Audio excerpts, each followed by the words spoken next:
जन की बात हमारे साथ।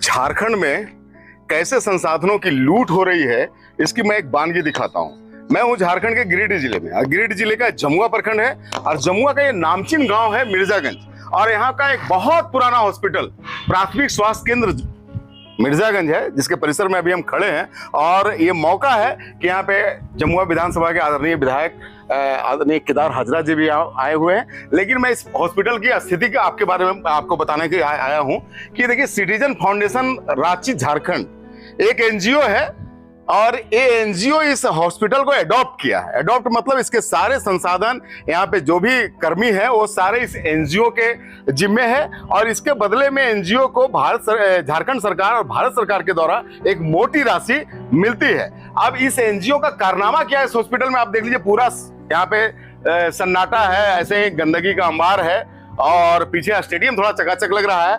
और यहाँ कुछ लोग इसलिए आज यहाँ दिख रहे हैं कि आज यहाँ विधायक जी आए हैं इस हॉस्पिटल के निरीक्षण के लिए भी, और ये इस हॉस्पिटल के एक पीसीसी निर्माण के लिए भी। तो उस पीसीसी निर्माण का शिलान्यास हो चुका है। यहाँ पे बहुत सारे मिर्जागंज के स्थानीय युवक जुटे हुए हैं, जिनको इस हॉस्पिटल से दरकार पड़ती है, जरूरत पड़ती है। हम इन युवकों से भी पूछेंगे और आदरणीय विधायक जी से भी पूछेंगे कि आखिर इस हॉस्पिटल की क्या स्थिति है और इसका क्या इलाज है।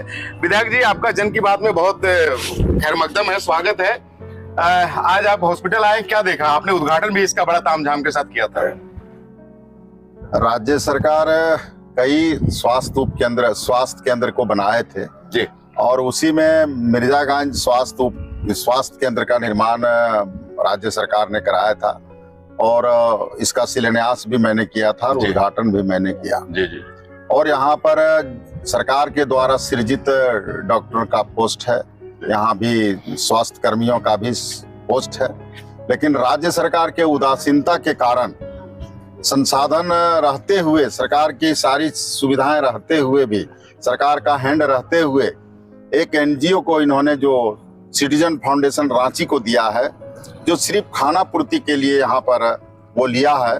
और इस तरह के कई हॉस्पिटल उन्होंने लिया है जहाँ पर किसी भी तरह का आम जनता के लिए कोई सुविधा नहीं है, ना ही तो उसके डॉक्टर यहाँ रहते हैं, न उसके कर्मी रहते हैं, न सिटीजन फाउंडेशन के कोई कर्मी यहाँ रहते हैं। हॉस्पिटल आज मैं अचानक इसलिए आया कि हॉस्पिटल के सौंदर्यीकरण के दृष्टिकोण से मैंने यहाँ पर फाइबर ब्लॉक 500 फीट दिया है। आज उसी का शिलान्यास क्रम में मैंने हॉस्पिटल का निरीक्षण किया। लेकिन जिस उम्मीद से राज्य की सरकार ने सिटीजन फाउंडेशन को दिया था, लेकिन वो फाउंडेशन एक तरह से समझिए तो फर्जी है। उनके जो डॉक्टर हैं वो गूगल पर सर्च करके दवाई लिखते हैं।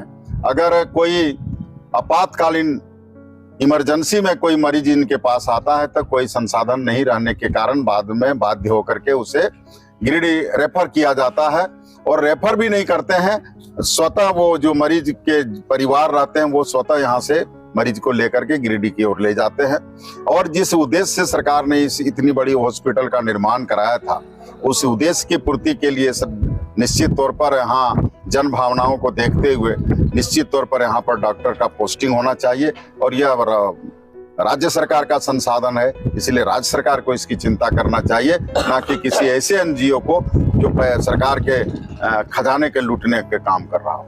यहाँ पे एक मसला और है विधायक जी, चूंकि 50-60 गांवों का ये प्रतिनिधित्व करता है मिर्जागंज, और 50-60 गांव के लोग यहाँ जुटते हैं खरीदारी के लिए, मार्केटिंग के लिए। और ये हॉस्पिटल आप जानते हैं कि बहुत पुराना, चूंकि आप भी इसी क्षेत्र में पढ़े लिखे हैं, तो जो आशाएं थी इस हॉस्पिटल से, वो सरकार सोची कि एक एनजीओ को दे देते हैं, सुव्यवस्थित चलेगा, लेकिन हुआ उल्टा।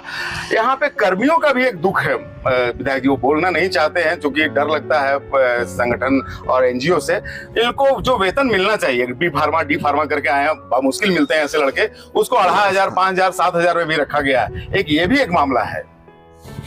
जो डी फार्मा या फार्मासिस्ट करके एनजीओ ने उसको जो रखा है आउटसोर्सिंग के रूप में, कोई भी कर्मी जो कुशल कर्मी है उसको कुशल के रूप में, चाहे वो टेक्नीशियन हो, उसको जो सरकार का मानदंड है, जो मापदंड है, जो सरकार पारा मेडिकल्स को जो अनुबंध पर रखा है, जिसको 12,000 से लेकर 10,000 देता है, तो एनजीओ को भी 12 से 10,000 यहाँ के जो पारा मेडिकल्स के स्टाफ हैं एनजीओ के द्वारा रखा गया उसको भी सरकार के अनुरूप ही दे होना चाहिए, ताकि उनको भी कुशल मजदूर का मजदूरी मिल सके। लेकिन ये अगर इस तरह करते हैं तो निश्चित तौर पर ये जांच का विषय है, और अभी विधानसभा चल रहा है। मैं निश्चित तौर पर इसे शून्यकाल के माध्यम से सरकार को संज्ञान में लाने का काम करेंगे। तो एक संवेदनशील प्रतिनिधि का ये जिम्मेवारी है जो इन्होंने अभी कहा कि मैं इसे शून्यकाल में उठाऊंगा। और ये मसला दो तीन तरह का है। एक तो सरकार पल्ला झाड़ती है कि हमने एक एनजीओ को दे दिया और वहां स्वास्थ्य सुविधा बहुत अच्छी चलती है, जो कागजों में दिखता भी होगा, जो एनजीओ प्रस्तुत करता होगा सरकार को या माननीय मंत्री बन्ना गुप्ता साहब को। लेकिन धरातल में स्थिति ये है कि यहाँ कोई मरीज आता नहीं है। कोई अगर भूले भटके आ भी गया तो गूगल से सर्च करके पैरासीटामोल और बुखार की दवाइयां लिखी जाती है, और यहाँ जो चिकित्सक है वो अनुभवहीन भी है, और जो कर्मी है वो बेचारे 5,000 7,000 में यहाँ पे अपना जीवन खपा रहे हैं। उसको जो एक मानदेय मिलना चाहिए था, स्टैंडर्ड जो मापदंड है वो यहाँ पे मिलता नहीं है। और इस तरह से ये क्षेत्र स्वास्थ्य के लेकर के सफर कर रहा है। जो हॉस्पिटल कभी बहुत नामचीन हुआ करता था, बहुत दूर दूर तक इसकी ख्याति और पैठ थी।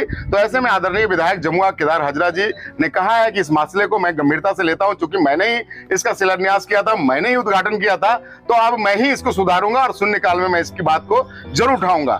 हम यहाँ कुछ स्थानीय युवक भी आए हैं, मैं उन युवकों से पूछना चाहता हूँ, चूंकि स्थानीय युवक है, यहाँ आना जाना रहता है, तो ये इस हॉस्पिटल को किस रूप में देखते हैं? क्या कभी इन्होंने यहाँ इलाज कराने के लिए आया है? यहाँ समाज सेवी लोग भी बहुत सारे जुटे हैं, क्या लगता है कभी आपने यहाँ देखा कि कोई इलाज हो रहा है?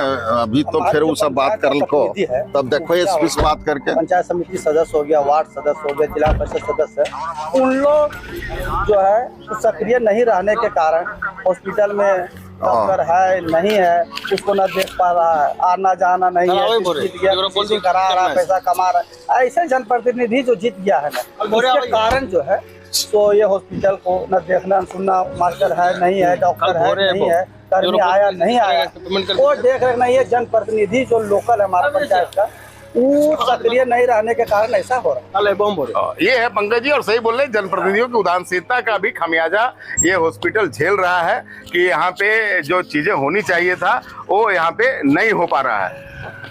तो यहाँ पे मैंने जैसे कि बताया कि बहुत सारे स्थानीय युवा और जो समाज सेवा में लगे रहते हैं वो लोग भी जुटे हैं। प्रभाकर साहब है जो सामाजिक कार्यों में इनकी बड़ी सहभागिता रहती है, और इस हॉस्पिटल को लेकर के काफी आंदोलित भी कुछ काल के लिए रहे। क्या फलाफल हुआ आपके आंदोलन का? कैसा है अब हॉस्पिटल का नजारा? जिस तरह से उम्मीद बताया गया था, जैसे उद्घाटन हुआ था, यहाँ के जो एक फाउंडेशन जो कि सिटीजन फाउंडेशन रांची के द्वारा जो आयोजित कार्यक्रम में जो शिलान्यास के तौर पर जिसमें आया था, उसमें बड़े बड़े वादाएं करके गए थे। हॉस्पिटल में एक्सरे रहेगा, फिजिशियन रहेगा, सर्जन रहेगा, लेकिन हमें लगता है कि सालों लगभग बीत गई, लेकिन वैसा कुछ नहीं है। एक तरह से मुझे सिटीजन फाउंडेशन और केंद्र सरकार जो चिकित्सा प्रदेश स्तर पर जो रहते हैं आपसी में एक लूट मचा रखी है, और इसकी देखने की इसका परिमाण सामने सारे जनता देख रही है। ना एक्सरे है, ना देखिए डॉक्टर, इतने गंभीर समस्या में गंभीर दिन से चल रही है।